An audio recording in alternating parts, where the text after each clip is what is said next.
In today's video, I'm going to be giving recommendations of 4 types of people that I would recommend to not get married to. If you're dating someone, I think these are things to be aware of, to be attentive to. And if in case marriage is something you want to consider with this person, I would say really give these things a thought, evaluate your relationship with this person, and I'd recommend probably stay clear of that person, or unless they make a change before getting into marriage, because marriage is a lifetime thing. This is a huge decision that not only impacts the way your life goes, but also if you choose to have children in the future, that can also, some of these things could also affect who they are as well. So the first thing on my list is, don't marry someone who wants to change your looks, someone who does not appreciate your looks. So for instance, like, I am someone who I love to experiment a lot with my hair. I love trying new styles with my hair, but naturally my hair is coily, kinky, and so natural 4C type of hair. And I love rocking my hair a lot. I just would rock it in an afro, maybe in some twist. I do a lot of different things because I think there's so much beauty in hair. God was intentional in making our hair the way it is. And so I love experimenting a lot with my hair. It's one of the authentic things about me. And in the past, when I was in the dating world, prior to meeting my husband and marrying him and all that stuff, I dated a few guys whom did not appreciate what my hair looked like. And some of these men, they had moms and sisters who had hair just like mine. And some of them, of course, may have were different race, but they didn't appreciate my hair. It'll be interesting because to me, a Black woman, hair is such a big deal for us. And a Black woman who may choose to rock her natural hair, sometimes that is a really hard decision, because in today's society, sometimes people don't see our natural hair as beautiful. They don't see it as professional. So for a Black woman to choose to rock her hair is already a big decision on its own. Sometimes that's even seen as a statement that's being made, even though it's just our natural hair that God blessed us with. And so when you are dating someone who doesn't see the beauty in it, and then they'll make comments like, oh, that person's hair looks really good. Oh, I love their hair. It's really pretty. And then you evaluate, my hair doesn't look like that. And why are you, I don't get those compliments. However, you give that other person that compliment and their hair looks nothing like mine. And that can be very hurtful. Of course, for me, I'm a woman who's confident in who I am, and I know I'm beautiful. I know my hair is beautiful, but it feels really good when your significant other is telling you these things, that your hair is beautiful, your looks are beautiful and stuff. And so that was something for me that was such a turnoff when I was dating people whom would not appreciate what my hair looked like, because I knew it was beautiful, but it feels really good to get those compliments from someone whom you're with. And so that's another key thing that I would say to be attentive to, someone who doesn't appreciate your natural looks. However, they compliment others all the time, and maybe not even just to the person, but if you're watching TV and say, oh, their hair looks really good.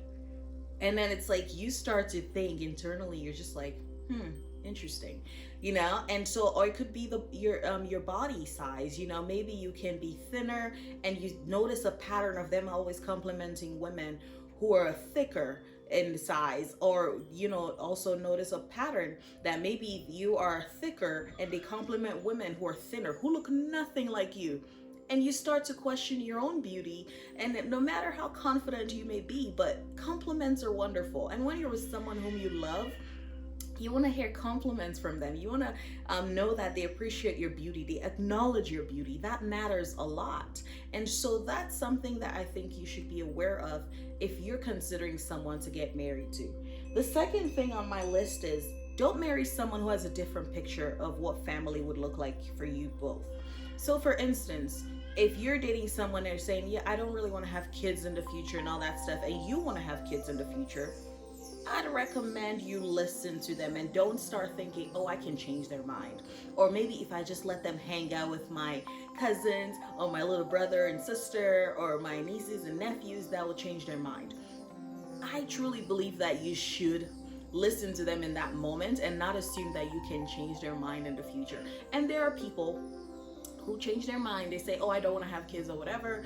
And then later down the line, they say, yes, I do want to have kids now. Or maybe they say they want to have kids now, and then they change their mind. They say, you know what, I'm good, no kids. So that could happen. However, if someone is very firm on that belief, on that desire to not have children or to have children, and you want the opposite, I'd recommend you pay attention to that and not hope that in the future that could change, because those things down the line can cause a lot of problems in marriages. It's such a big decision. For me, when my husband and I started dating, that's one of the first questions. Even on our first date, I didn't even know this man's last name. However, on our first date, sitting at that restaurant, I remember him asking me questions like that because he desired to have kids and I wanted to have kids. And so we had that conversation very early on, and that was our first date. We got married a few months later and stuff, but in our first date we had that conversation. And so that's really, really important. And also, to go deeper into that, it's not just about, oh, I want to have kids someday, but ask that person, what kind of parent do you see yourself as? Because I dated someone whom they said, yes, I would like to have kids someday, but I don't really see myself as a present father. And that was not okay for me, because I want someone who's very present, who makes all the baseball games, the basketball games, the choir recitals, and all the different things. I want someone who's present. I wanted a father for my children, my future children, to be present. I wanted him to be there. I wanted him rolling on the floor with our kids. I wanted him being there for bedtime and all the good stuff. So it's the father who's also present. It's not just saying, yes, I want kids, but also like, what kind of father are you going to be? Or what kind of mom do you see yourself as? You have to have that similar vision, because parenting is a two-person thing. It takes a village for sure, and it's a blessing to have so many people help out. But the core people, the ones who are the parents, they need to play their part. It's so important in things like that. And so I'd recommend also be aware of that as well. Not just saying, oh yes, I want to be a father, but what's the next step of it? What kind of father do you see yourself as, or aspire to be in the future with your children? I love that my husband is so hands-on with our baby boy. He loves our son so much. He's so present. Even after a long day at work, he comes home, he's so excited to just hang out with our son. My husband, it's not that, even if I have to go out, I have no fear of saying like, oh no, I can't just leave the baby with my husband or anything. I know that he can handle it all. He knows how to do everything. The only thing my husband cannot do with our son is nurse him. But outside of that, my husband knows everything that has to do with our child. He understands all the different cues with him. And that's such a blessing. And so if you desire to have someone who's very hands-on, then please be aware of that as well. Like, let the person tell you, this is the kind of husband and father I plan to be, or mother and wife that I plan to be. And if it doesn't match what you visualize and you don't really see that changing, I'd recommend maybe take a pause on that, maybe take a stop on that relationship, and don't settle for that. The third thing that I would say is, don't marry someone who doesn't support your dreams, your visions, your goals. And of course, be with someone who's going to be honest with you. If you have some vision that is not really a possibility and they tell you that's not going to work, or maybe you have to take a different route, that's a blessing for sure. You should be with someone like that. But if it's someone who just shuts you down, whenever you have a vision, whenever you have some kind of dream, they don't even give you a chance. They don't try to hear you out. They don't want to support you. That's something that you should be attentive to and not just push it under the rug. I remember dating someone whom, I've always been a very ambitious person. I've always wanted to do a lot of awesome things. I saw for myself. And this person, whenever I would do great things, rather than them supporting me and rooting for me and just saying, I'm so proud of you, this is awesome, it's like those are the times that they found a way to have fights with me, whereby it would bring me down, whereby I'll be in such a high of accomplishing something, and then they find some way to criticize me or make me feel bad about my own accomplishment and nitpick about every little thing. And that was very heartbreaking, because like I said, I'll be on such a high and they just know how to just boop, drop it way down low, and whereby I feel very small of myself. I don't feel empowered at all. So be with someone who empowers you, who lets you want to do better, who adds value to your life. Those are things to be attentive to. in my previous video whereby I talked about the 4 things that let me know my husband was the one, that I knew he was the one and made me want to get married to him, one of the things that I mentioned is that he added value to my life. So be with someone who makes you better, and you can also make them better, because that's the beauty of marriage and partnership. You help each other grow, you help each other become better people. You know, I am a Christian, and you know, one of my favorite verses is Proverbs 18:22. Proverbs 18:22, whereby it's like, he who finds a wife finds a good thing. You know, this can also be said for a husband. If you know, getting married to a husband makes you a better woman, makes you a better person. And so those are really important things to keep in mind when you're thinking of whom your spouse should be. Be attentive to when you're dating. And the 4th and final thing I would say is, don't marry someone who doesn't speak on your behalf, who doesn't take your side. And I'm not saying marry someone who's just gonna tolerate your nonsense, whatever foolishness you say or whatever, they tolerate it and they back you up on it. But someone who's gonna speak on your behalf in terms of, like, if you're being wrongly treated, they're gonna stand up for you. Someone who stands up for you with others. It could be with friends, whether it's your friends or their friends, with family. You know, they're not gonna be two-sided on things, whereby it's like, oh, if you're around then they'll take your side, but when you're not around then they're speaking ill of you.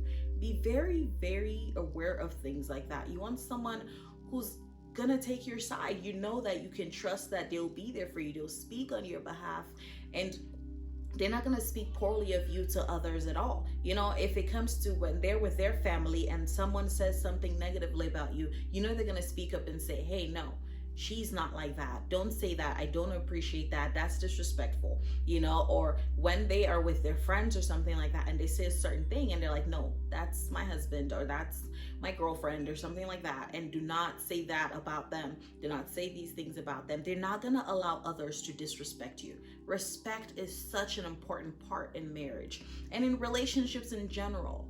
Respect matters, and you have to be someone who respects you when you're in front of them and when you're not around. They respect you in so many ways, and they're going to speak on your behalf. So these are 4 things that I highly, highly recommend you consider while you're dating someone right now, or someone whom you want to date in the future. You look for these key aspects in them, and there's so many more things, but these are the 4 things that I really just wanted to touch on in this video today, of these 4 things that you should keep in mind. And just a recap of what those 4 things are: don't marry someone who wants to change your looks, your natural beauty. You know, you can be with someone, you know, if you're unhealthy weight or something and they kind of encourage you to get to a healthier weight, that's great. But someone who wants to change your looks drastically and does not appreciate your natural looks, don't marry that person. 2, don't marry someone who has a different picture of family or what kind of father or mother they want to be, because that's going to matter a lot down the line, and that's going to affect your marriage and your parenting. And 3rd, don't marry someone who doesn't support your dreams, your goals, who does not add value to your life, who does not empower you. And the 4th and final one is, don't marry someone who does not respect you and doesn't speak on your behalf and doesn't stand up for you.